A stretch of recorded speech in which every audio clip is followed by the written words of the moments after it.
lived upon the earth. And the world would be better for it, safer for it, and more beautiful for it, for as long as he was there to care for it. The story continues, and he, Jeremy Sinclair, is there, walking the streets, searching the corners, and keeping the balance, a hero of the small, a champion of the essential, and a man who has, at last, found his true and lasting purpose in the world. And that, he knows, is the most important thing of all. He was the guardian of the world, and he was, in every single way, content, proud, and ready for whatever the universe held in store. He walked on, his heart light, his spirit free, and his mind clear, a man who had found his path, and who would follow it, with love, dedication, and a quiet, profound, and lasting joy, for as long as he lived. And so, the world continued to spin, in the safe, sure, and steady hands of its guardian, a man who had understood the secrets of the universe, and who was, in his own quiet and beautiful way, the most important man in the world. The story of Jeremy Sinclair is a story of hope, a story of purpose, and a story of the extraordinary, quiet, and beautiful work of those who are willing to care for the world. And it is a story that will go on and on and on, as long as there are those who are willing to look, to find, and to love the world they call their home. And he, the guardian of the world, will be there, guiding, protecting, and keeping the balance. Forever and always, the man who knew and who cared for every single thing in this beautiful, fragile, and wonderful world.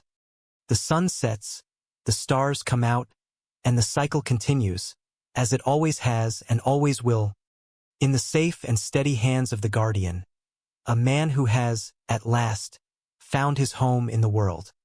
And that is the end and the beginning of the story of Jeremy Sinclair, the guardian of the world, a story of love, dedication, and the beautiful, essential, and extraordinary work of keeping the world spinning.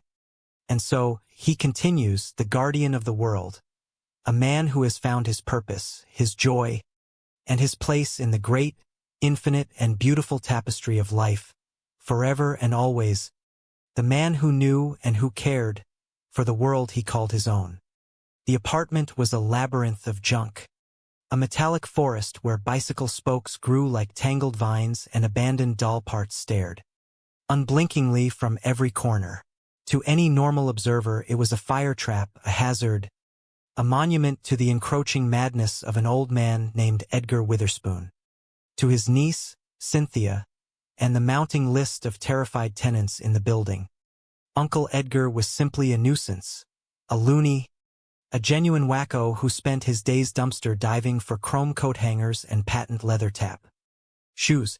They complained to the landlady, Mrs. Mulligan, who in turn pleaded with Dr. Jeremy Sinclair to intervene. Mrs. Mulligan was a woman at her wits' end, her patience worn thinner than the cheap carpet in the hallway.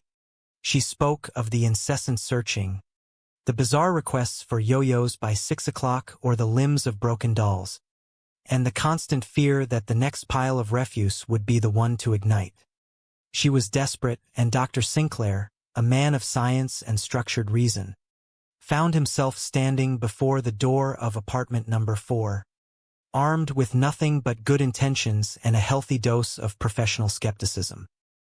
The door was locked, as it always was, but the sound of scratching and clattering from within suggested that Edgar was busy.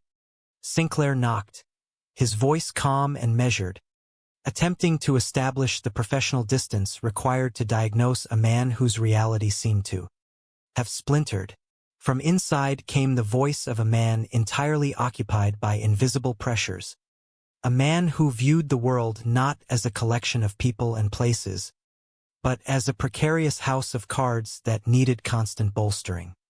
When Sinclair finally managed to engage the old man, he found Edgar surrounded by his chaotic collection, his mind focused on a singular, irrational objective. Edgar was not merely a hoarder. He was a self-appointed maintainer of universal equilibrium. He spoke of voices of a grand, cosmic balance that required the precise placement of trivial objects to prevent the world from going poof. He told the doctor that the Earth was a noisy, chaotic place, a sphere filled with storms and wars, and that his work, as strange as it seemed, was the only thing holding it together. Sinclair listened, his training screaming that this was a classic case of delusional grandeur. He watched as Edgar frantically hunted for a blonde doll head, claiming it was the only thing standing between Santa Barbara and an ocean-bound disaster. It was absurd, of course. Yet when Sinclair later heard that an earthquake had indeed rattled the coast exactly when Edgar said it would, a cold seed of doubt planted itself in his rational mind. The doctor attempted to commit Edgar, believing it was for his own safety and for the peace of mind of the frightened tenants. He managed to have the old man taken to a facility, believing he had neutralized the danger. But the irony was sharp and immediate. Within hours, news reports confirmed the destruction of a tiny island called Tatoa by a tidal wave at exactly 3 minutes past 3 in the afternoon, the very time Edgar had predicted with such desperate, frantic certainty. The revelation hit Sinclair like a physical blow. He rushed back to the apartment, terrified of what he might find if the balance remained untended.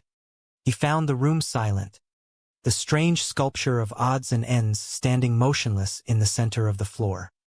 He realized then that he could not simply walk away. He had to keep the apartment. He had to keep the objects. He had to take over the burden that had clearly become his own, whether he wanted it or not. He paid Mrs. Mulligan double to ensure no one would touch the delicate, nonsensical arrangement. When Edgar finally escaped the facility and returned, he found the doctor not as an adversary, but as a fellow traveler in a secret, invisible duty.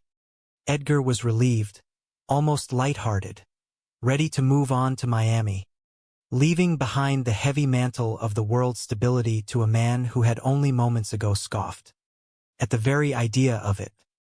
As Edgar Witherspoon walked out of the door toward a new life, leaving the doctor in the heart of the clutter, the realization set in. Sinclair looked at the strange, disjointed mass of items. A coat hanger, a paper clip, a doll, a shoe, and then he heard it, a small, subtle sound of imbalance. He checked his watch.